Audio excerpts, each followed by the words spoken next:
बिस्मिल्लाहिर्रहमानिर्रहीम।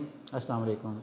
आज की हमारी वीडियो गुर्दे ख़राब होने की एक ऐसी वजह के मतलब है, अगर आप उसके मतलब आगाही हासिल कर लें और एहतियाती तदबीर इस्तेमाल कर लें तो आप गुर्दे फ़ेल होने की तकलीफ़ दे मर्ज़ से बच सकते हैं।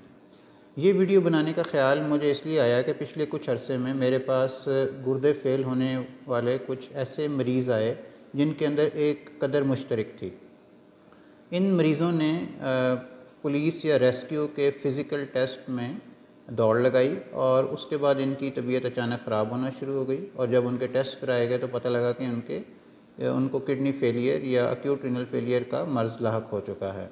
अगरचे ये मरीज़ इलाज के साथ ठीक हो गए, लेकिन इसके मुतल्लिक़ मैंने सोचा कि वीडियो बनाई जाए ताकि लोगों को आगाही दी जाए, ताकि मज़ीद लोग जो हैं वो इस तरह के मसले की वजह से गुर्दे फ़ेल होने के मर्ज़ में मुब्तला ना हों। तो बेसिकली जैसा कि हम जानते हैं कि ये जो पुलिस या रेस्क्यू 1112 के फ़िज़िकल टेस्ट के अंदर कैंडिडेट्स को कहा जाता है कि आप जो है वो 3 या 4 किलोमीटर दौड़ें एक शॉर्ट ड्यूरेशन के अंदर, या कोई जो है वो शदीद किस्म की एक्सरसाइज करें, जैसा कि बैठकें लगाएं या फिर आप जो है वो डंड निकालें। तो उस टेस्ट में शामिल सब लोग इस तरह की वर्जिश के आदी नहीं होते। तो ऐसे लोग जिन्हें वर्जिश करने की आदत नहीं होती, वो जब एक अचानक जो है वो 8 या 9 मिनट में 2.5 या 3 किलोमीटर दौड़ते हैं, या फिर वो पुशअप्स निकालते हैं, या फिर उठकें बैठकें करते हैं, तो उसके नतीजे में उनके जो पट्ठे होते हैं वो इतने मज़बूत नहीं होते और उनके पट्ठे जो हैं वो टूट फूट का शिकार हो जाते हैं। इस अमल को हम रेब्डोमायोलाइसिस कहते हैं तिब्बी ज़ुबान के अंदर, यानी पट्ठों का टूट जाना, पट्ठों का ब्रेक डाउन हो जाना। तो जब पट्ठे ब्रेक डाउन होते हैं तो उसके नतीजे में पट्ठे से जो मुख्तलिफ़ किस्म के मादे निकलते हैं, उनमें से एक मादे को हम मायोग्लोबुलिन कहते हैं। मायोग्लोबिन जो है वो बेसिकली पट्ठों के अंदर मौजूद एक ख़ास किस्म की प्रोटीन होती है।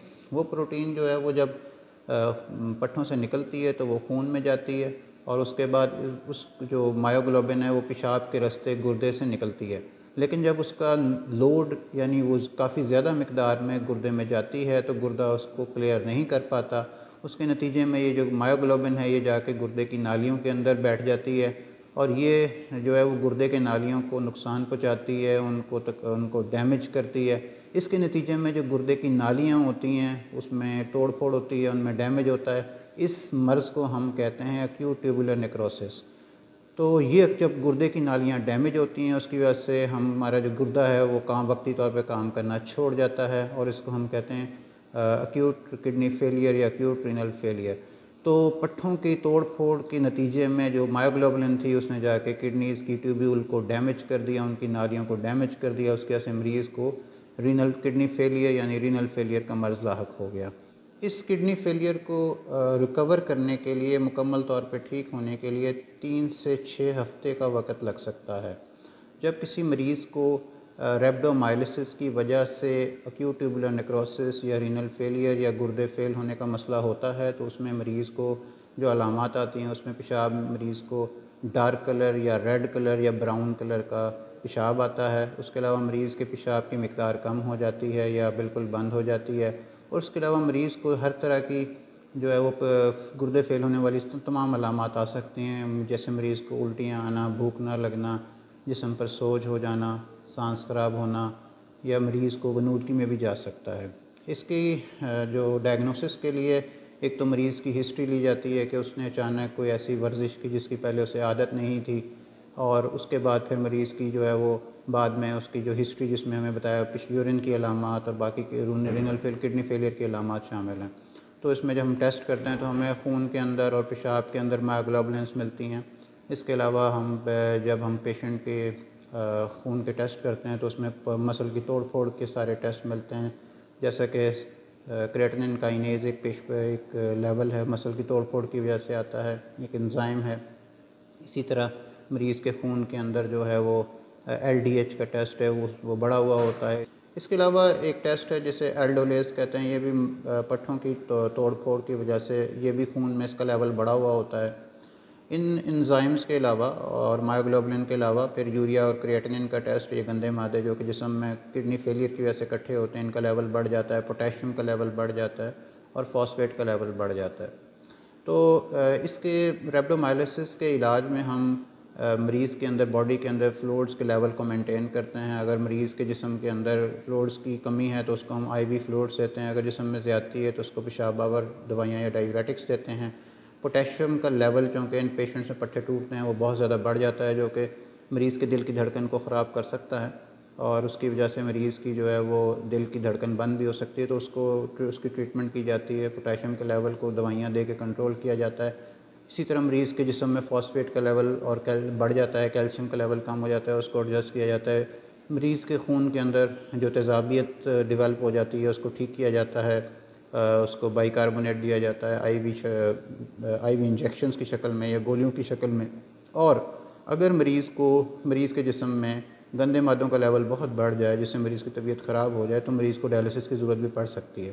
عام طور پہ یہ جو ریبڈومائلسس کی وجہ سے مریض کے گردے اچانک خراب ہوتے ہیں، یہ عام طور پہ 3 سے 6 ہفتے کے اندر ریکور کر جاتے ہیں۔ لیکن کچھ مریض ایسے بھی ہو سکتے ہیں جن کو گردے فیل ہونے کی جو کمپلیکیشنز کی وجہ سے مریض کی جو ہے وہ جان کو خطرہ بھی ہو سکتا ہے، اور مریض کی اس میں لیس دین 1% کیسز کے اندر مریض کی موت بھی واقع ہو سکتی ہے۔ اچھا، اس مرض سب سے اہم بات اس مرض سے کیسے بچا جائے؟ تو سب سے امپورٹنٹ بات یہ ہے کہ جب بھی ہمیں ایکسرسائز کرنے کی ضرورت ہو یا ہم نے کوئی فزیکل ٹیسٹ دینا ہو، پولیس کا ٹیسٹ ہے یا پھر ریسکیو کا ٹیسٹ ہے، تو ہمیں پہلے اپنے آپ کو ٹرین کرنا چاہیے، ہمیں اپنے پٹھوں کو مضبوط کرنا چاہیے۔ ہمیں اس ٹیسٹ کی تیاری کے لیے پہلے تو ہمیں 2-3 مہینے پہلے ایکسرسائز شروع کرنی چاہیے۔ ہمیں پہلے تو 3-4 کلومیٹر واک کی عادت ڈالنی چاہیے پہلے 1 مہینے تک، اس کے بعد پھر آہستہ آہستہ رننگ کرنی چاہیے اور اس کے بعد فاسٹ رننگ پہ آنا چاہیے۔ اس سے ہمارے پٹھے مضبوط ہوں گے اور ہمیں اگر اچانک دوڑنا پڑے گا تو ہمارے پٹھوں میں بریک ڈاؤن کا مسئلہ نہیں ہوگا۔ اسی طرح اگر ہمیں کوئی پش اپس ہے یا ہمیں کوئی سٹ اپس یعنی کہ بیٹھکوں کی ہمیں کوئی ایکسرسائز کرنی ہے تو اس کے لیے بھی ہمیں آہستہ آہستہ اپنے پٹھوں کو ڈیولپ کرنا چاہیے۔ اور اسی طرح اگر کسی کو جم کا شوق ہے تو اسے بھی اچانک ایکسٹریم ایکسرسائز نہیں کرنی چاہیے، بلکہ اسٹیپ وائز آہستہ آہستہ ایکسرسائز کی انٹینسٹی کو، اس کی شدت کو بڑھائیں تاکہ ہمارے پٹھے نہ ٹوٹیں اور ہمیں اس کی وجہ سے، پٹھے ٹوٹنے کی وجہ سے ہمارے جو گردے فیل کی کمپلیکیشن ہے اس میں نہ آ جائے۔ تو امید ہے کہ آج کی ہماری ویڈیو سے آپ کو نہایت مفید معلومات حاصل ہوئی ہوں گی، جس سے آپ کو آئندہ ایسے مرض سے بچنے کا موقع ملے گا۔ بہت شکریہ، اللہ حافظ۔